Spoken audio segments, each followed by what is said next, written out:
News அவர் தமிழ் நேயர்களுக்கு வணக்கம். நாம் தமிழர் கட்சிக்கு மக்கள் கொடுத்த மிகப்பெரிய கிஃப்ட்.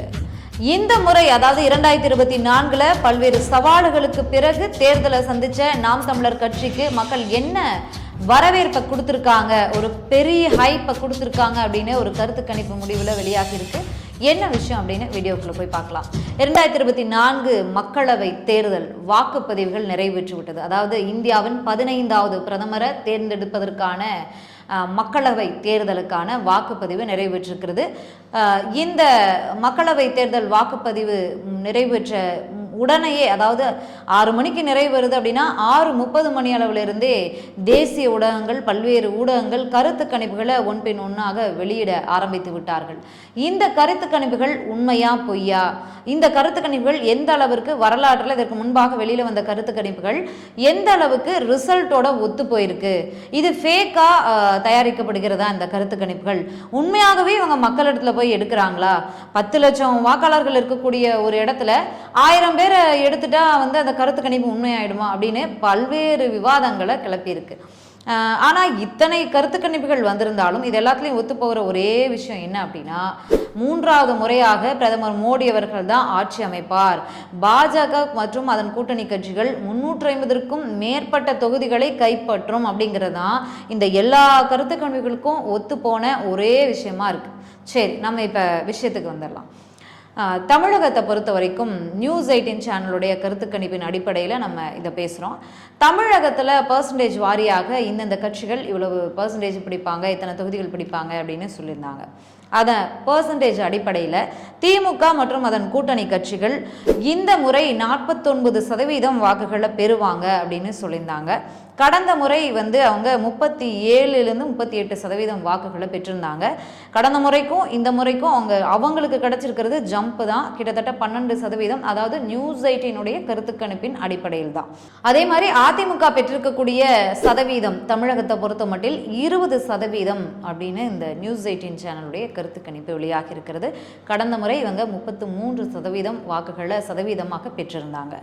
அதே மாதிரி பிஜேபிக்கு 19% இந்த கருத்து கணிப்பு முடிவில் 19%, 17லிருந்து 19% வாக்குகள் கிடைக்கும் அப்படின்னு சொல்லியிருக்காங்க.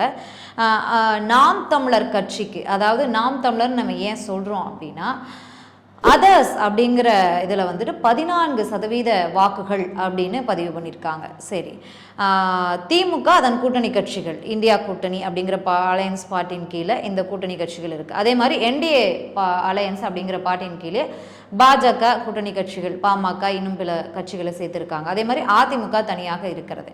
இவை எல்லாமே லிஸ்ட்டில் வந்துருச்சு.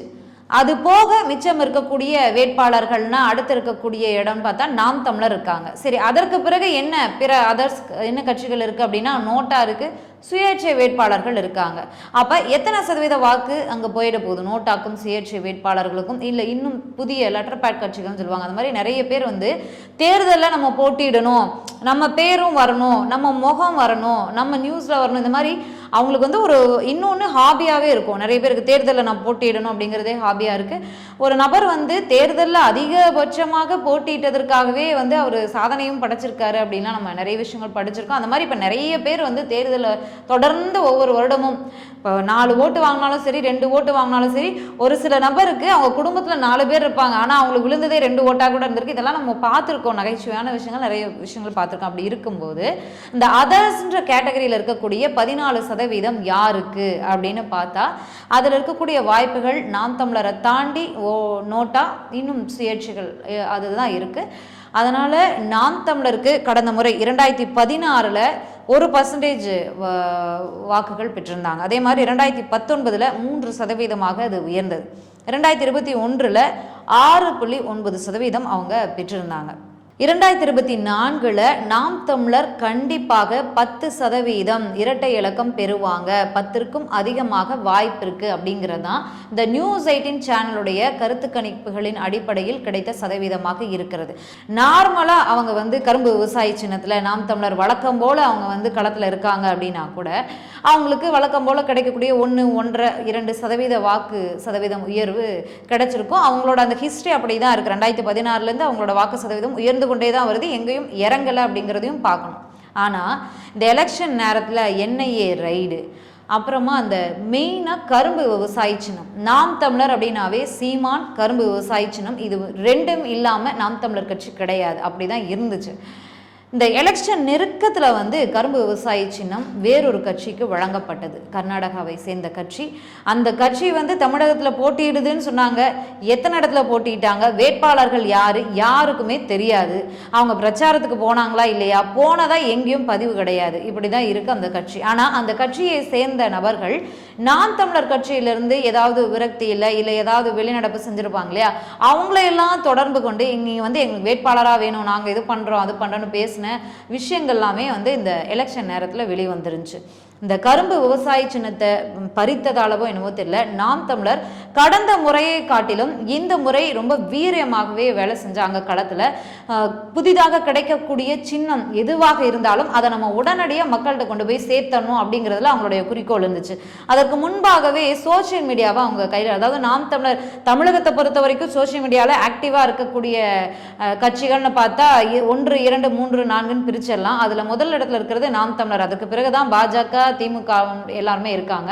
அதனால சோசியல் மீடியாவை கையில் எடுத்து அவங்க நாம் தமிழருக்கு கிடைக்க போகக்கூடிய சின்னம் என்னது, எந்த சின்னம் நாம் தமிழருக்கு ஒதுக்கி இருக்காங்க அப்படிங்கிற மாதிரி போஸ்டர்ஸ்ல ஆரம்பிச்சு அதை சோசியல் மீடியா அங்கங்க செவுத்திரையெல்லாம் சுவரொட்டிகள் மூலமா ஒட்டி இதை வந்து ஒரு பிரச்சாரமாவே அவங்க கொண்டு போயிட்டாங்க. அதனால அவங்களுக்கு கிடைச்ச அந்த மைக் சின்னத்தை மக்களிடத்துல சீக்கிரமாவே கொண்டு போய் சேர்த்துட்டாங்க.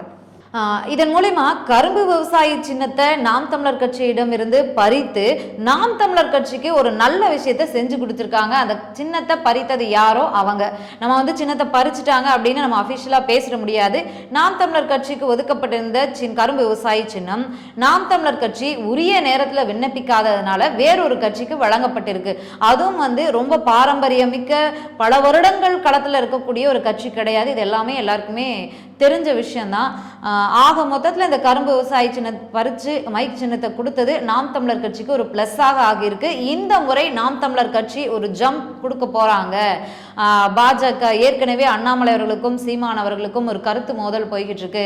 நீ என்னை விட 1% கூட வாங்கிட்ட அப்படின்னா நான் வந்து கட்சியை கலைச்சிட்டு போயிடுறேன் அப்படின்னு சொல்லியிருந்தாருக்கு. அதுக்கு இவர் ஒரு விஷயத்த பேசியிருந்தாரு. இப்படி போய்கிட்டு இருக்கு. பாஜக வந்து சதவீதத்தில் நாம் தமிழரை விட அதிகமாக இருந்தாலும் அது எப்படி அவங்க எடுத்திருக்காங்கன்னு இருக்கு இல்லையா. இப்போ நாம் தமிழர் மாதிரி தனித்து போட்டியிட்டு அவங்களே வேட்பாளரை தேர்வு செய்து அவங்களே களத்தில் நின்று பிரச்சாரம் பண்ணி அப்படி அவங்க வெற்றி பெற்றிருந்தாதான் அது வெற்றியை ஏற்றுக்க முடியும். ஏன்னா பாஜக என்ன பண்ணியிருக்காங்க, அதிமுக கூட்டணியில் இருந்தாங்க. அதிமுக கூட்டணியிலேருந்து வெளியில் வந்தாங்க. வெளியில் வந்த பிறகு அதிமுகவோடு கூட்டணியில் இருந்த சின்ன சிறு கட்சிகள், பாமக, பெரிய கட்சின்னு பார்த்தா பாமக தான் போன்ற கட்சிகளை எல்லாம் கூட்டிட்டு வந்து இவங்க ஒரு கூட்டணியை அமைச்சிருக்காங்க. ஸோ இந்த கூட்டணியில் இருக்கக்கூடிய நபர்கள் பெற்றுக்கொள்கின்ற வெற்றி என்பது பாஜகவிற்கு கிடைத்த வெற்றியா பார்க்க முடியாது இல்லையா. நேரடியாக பாஜகவில் நீண்ட காலமாக பயணிக்கக்கூடிய நபர்கள், வேட்பாளர்கள் களத்தில் வெற்றி பெற்று அவங்க மூலமா சதவீதம் உயர்ந்திருந்தா தானே அந்த வெற்றியை பாஜக கொண்டாட முடியும். அதனால நாம் தமிழருக்கு இது ஒரு வெற்றியாக தான் பார்க்க முடியுது. மீண்டும் இன்னும் பல செய்திகளோடு சந்திக்கலாம். நன்றி.